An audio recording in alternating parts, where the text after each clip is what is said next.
Low. Yang ketiga ada aliran naturalisme, yakni aliran yang mempercayai bahwa pengetahuan berasal dari alam dan bersifat alami. Jadi tidak perlu adanya proses belajar mengajar dari suatu tenaga pendidik, melainkan alam akan mengajarkan kepada manusia itu sendiri hakikat sebuah ilmu pengetahuan.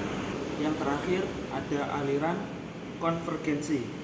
Aliran konvergensi yakni aliran campuran yang berasal dari campuran dua aliran, yakni aktivisme dan empirisme yang berlawanan. Perkembangan seseorang tergantung pada pembawaan dan lingkungan. Pembawaan seseorang baru berkembang setelah dipengaruhi lingkungannya. Agar pembawaan anak didik dapat berkembang semaksimal mungkin, hendaknya pendidik dapat menciptakan suatu lingkungan yang tepat, cukup kaya, atau beraneka ragam, sehingga peserta didik dapat belajar dengan santai, dengan menikmati. Ada macam-macam pembawaan, yakni ada pembawaan jenis, pembawaan ras, pembawaan jenis kelamin, dan pembawaan individu.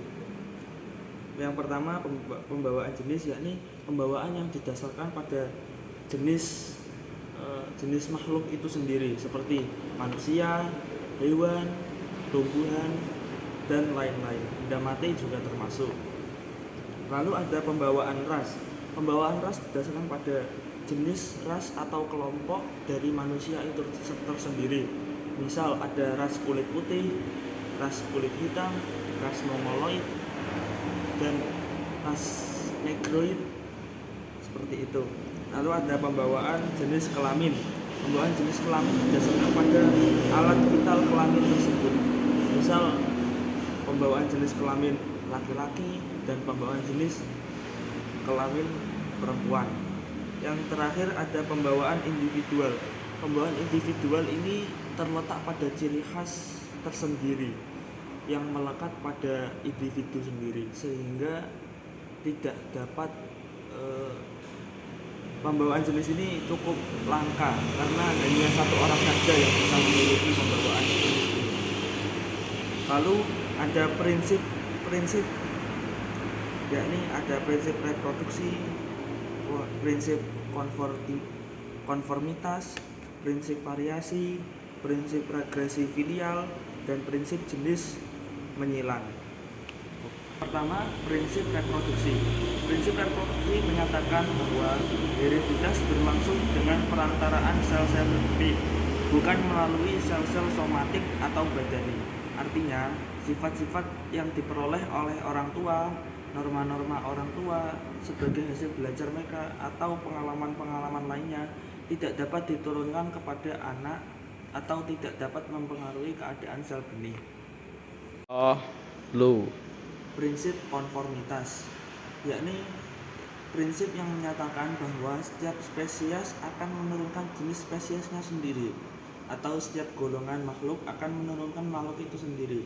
Namun tidak boleh diartikan bahwa seorang individu dapat merupakan duplikat kedua orang tuanya. Artinya yang tepat adalah hal-hal yang diturunkan berupa ciri-ciri biologis seperti bentuk dan struktur jasmani, susunan urat saraf maupun warna kulit. Lalu ada prinsip regresi filial. Prinsip ini yakni ciri-ciri pada anak akan memperlihatkan kecenderungan sampai pada keadaan rata-rata. Hukum ini mengandung pengertian bahwa anak dari orang tua yang cerdas memiliki kecenderungan untuk menjadi orang yang cerdas juga, sedangkan anak dari orang tua yang memiliki tingkat kepintaran yang rendah, bisa juga anaknya memiliki kepintaran yang cukup rendah juga. Yang terakhir, prinsip jenis menyilang. Prinsip ini merupakan hal yang ditentukan oleh masing-masing orang tua kepada anak-anaknya. Misal, sifat-sifat dan tingkah laku seorang anak perempuan akan lebih mirip ayahnya, sedangkan sifat tingkah laku anak laki-laki akan cenderung lebih mirip pada ibunya. Lalu ada lingkungan dalam psikologi, yakni ada lingkungan fisiologis, lingkungan psikologis, dan sosiokultural. Lingkungan fisiologis yakni segala keadaan dan hal-hal yang bersifat material jasmani yang terkandung dalam badan seperti gizi, zat, asam, suhu, sistem saraf, vitamin, air mineral, sirkulasi darah, pernapasan, pencernaan, dan lain-lain. Dan sehatnya badan kita ada pada pengaruh dalam keadaan fisiologis.